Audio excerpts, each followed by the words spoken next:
Hello, veterans, dedicated VA employees, and everybody here watching at the Veteran Lang YouTube channel, where we talk about VA disability. As always, I'm Attorney Matthew Lang, VA accredited attorney, years of experience working with inside the walls of the VA in the disability arena, veteran myself, and all that other good stuff that we have going on. But we're here to talk about VA disability. The purpose of these videos are educational only, to provide you with the experience, the knowledge, and understanding of the VA disability world, rules and laws and guidance, as I understand them. But the platform isn't just about me.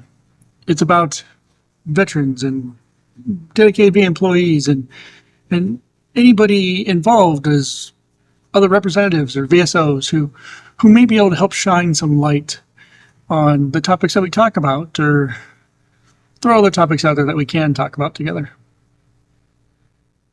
So, to our goal, let's get down to our topic today. Our topic today is a deferred decision. What is a deferred decision? What does this mean? Well, this means that the VA has not made a final determination on a specific issue or condition within the disability claim. It's neither approved nor denied, but rather think of it as a temporary pause because the VA needs more information or further development to make a decision. So veterans, this may look kind of like this for you when you see that decision. You'll see an issue that might be granted, service connection, it'll establish an effective date, an evaluation, and then maybe you'll see a condition that says it's been denied service connection. And perhaps even right below that comes our deferred decision. You may see a condition such as PTSD has been deferred. It's really the key word of deferred that tells you it's a deferred decision. So ultimately, this disability claim, this specific issue, remains open on your claim and is returned back to the development world. So what are some common reasons for these deferred decisions? Well, some things I've seen is just insufficient evidence by the time it gets to the rating veterans service representative, the RVSR, or just that decision maker. This decision maker, this RVSR, just may determine that the evidence submitted just wasn't enough to make that decision. Now, how can this happen? Well, a few different ways, but let's use an example. Veterans, your claim goes through a veterans service representative first, who is supposed to follow all the rules, guidelines, especially duty to assist, so forth.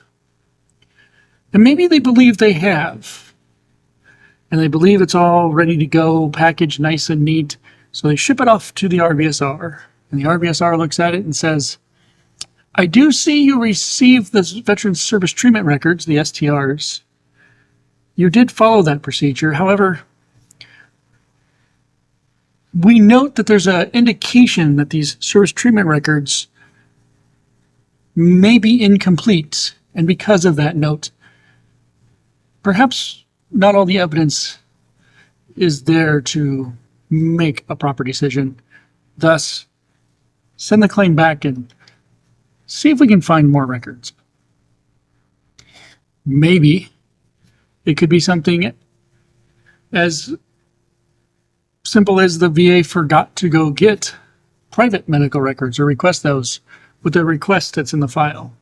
So veterans, if you give the VA authorization on a VA form 21-4142 to attempt to receive medical records from your primary care or other private physicians to help support your claim, maybe it got overlooked in the process. And by the time the RVSR got the claim, they realized we still need to go back for that. We need to get that evidence as it's missing now before we can make a decision. So insufficient evidence, essentially.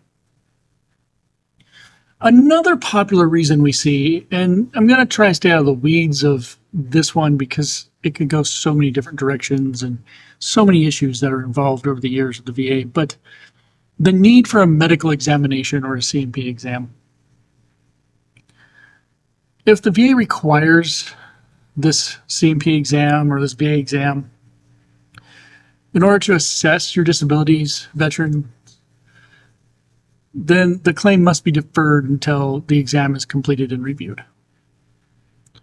So one example I see is perhaps the VSR felt that the duty to assist was fulfilled or didn't quite fire off for a medical examination underneath the evidence that they were looking at.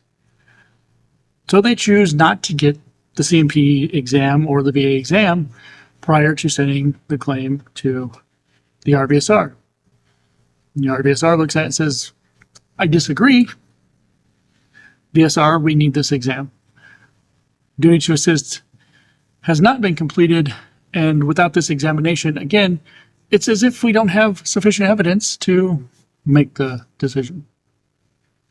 So let's go back and let's go get that claim deferred or issue deferred. Very similar to this is the nexus opinion that's needed. For certain claims, especially secondary service connection, the VA might need a medical opinion or this nexus opinion to establish a link between current condition and military service. Now, for an example, perhaps the VSR went out for a medical nexus, but the examiner only covered the direct theory of service connection in stating that there was no link or no nexus to the direct. VSR sends the claim over to the RVSR, and the RVSR says, thank you, VSR. However, we disagree. The veteran had indicated a secondary theory that was not addressed by the nexus, and therefore there is no nexus opinion provided, which there should have been. So the claim is now deferred to obtain that nexus opinion. We can also see conflicting or ambiguous evidence. And this is a point of contention, I feel, with how the rules are interpreted by the VA as well. So I won't get in the weeds on this one either. But there could be inconsistencies or unclear aspects in the evidence that's been submitted, and the VA may defer the claim to seek that clarification.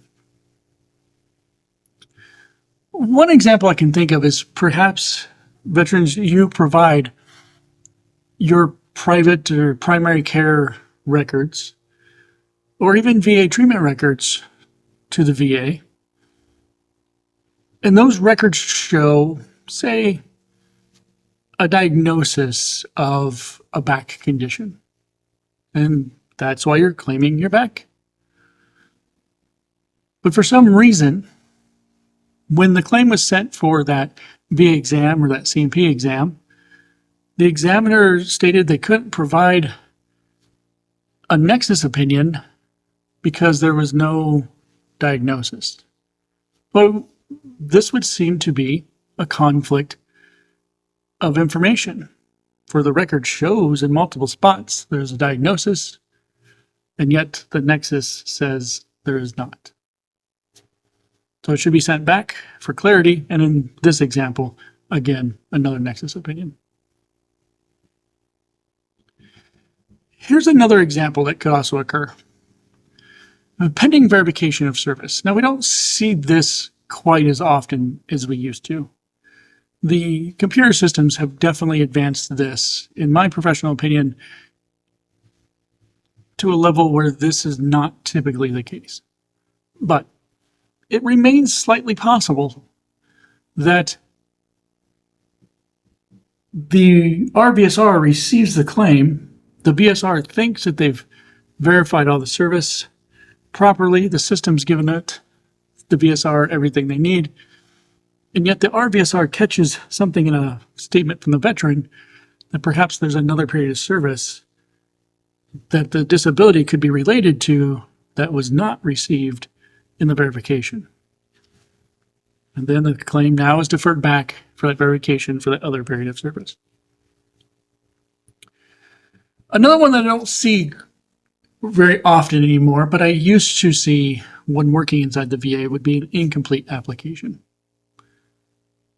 This is when essential information is missing from your application, veterans. The VA may defer the claim until those details are provided. There's a list of things that are essential within the VA's manual or guidance. But the first thing that's coming to my head really is perhaps you forgot to put your signature on the last page and it happened to make it all the way through the system. And the RVSR says, well, it's missing essential information. We don't know if this came from the veteran because there's no signature. Pending resolution of related issues could be another reason. Perhaps there's another claim that's on appeal or that is pending that could impact the current claim. So the VA might defer the decision until those are resolved. The best example I can give you here for what we see, and we unfortunately do see VA, just to highlight this for you as something to watch for, is we will receive a denial for a condition claim secondary to another issue. However, the other issue is still in progress and being worked. So the denial should have been a deferred because it relies on the ultimate decision of the other claim as well. So to shorten that up and make a little more sense of it, the idea is perhaps the veteran has filed a claim for PTSD and sleep apnea. Neither one of these claims at this time are service-connected. But let's say the PTSD claim has been deferred back. Because it's a secondary claim with the sleep apnea to the deferred claim, and that claim is not service-connected, and the secondary requires that claim to be service-connected for it to be reviewed, then the sleep apnea should also be deferred back, waiting for a determination of that PTSD. But it is unfortunate. What we typically see is the primary claim being sent back and the secondary claim being denied for not being secondary before the decision is made. So the point there is it would be proper in this example for the pending resolution of the PTSD claim to defer the sleep apnea claim. These are just some main examples that I have experienced over time and still see today for reasons of a deferred decision. Could there be more? Sure. But I wanted to give you an idea today in this video of what a deferred decision is when you see it, veterans, and what some of those reasons may be to why it's deferred. I also am hopeful that this video helps the VA a little bit in identifying a couple of the errors that we see on this side routinely, where a claim is perhaps denied and it should be deferred. The next question we've got to ask ourselves, though, is what happens after the deferral? So veterans, you have received the deferral decision. What happens next? Well, the receipt of that decision is the VA notifying you as to the deferral.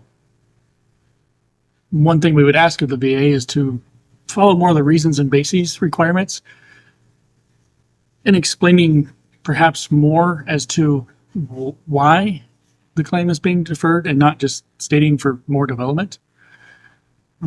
Because remember, VA, we're here to help you as well, us as representatives and the veteran. If there's something we can provide you quicker than seeking it from another location, it would seem we should know what that is so we can do just that. Provide that to you in a quick manner so you can get a timely decision to the veteran.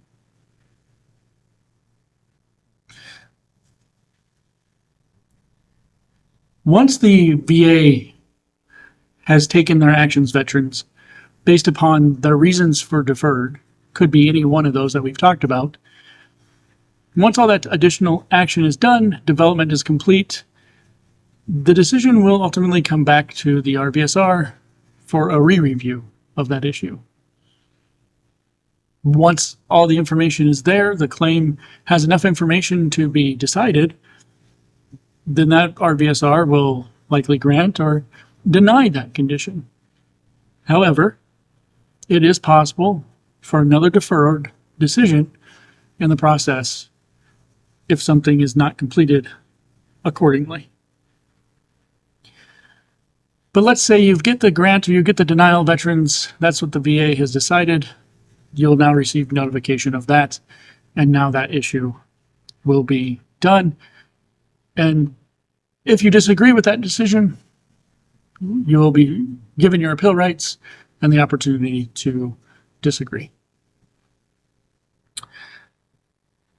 So I'm hoping you understand now better what a deferred decision is. Deferred decision is still ultimately that claim is open because something else needs to happen before that grant or denied decision can be made. So with that, I thank you again for coming back to the channel, for watching our video, and for learning a little bit more about VA disability. If there's any other topics you would like to hear about or like me to discuss, please feel free to drop those in the comments. I do know that there's another one coming up that I'm working on from a comment that was really good question, and I always like to get those better explained as well. So look out for that video in the future.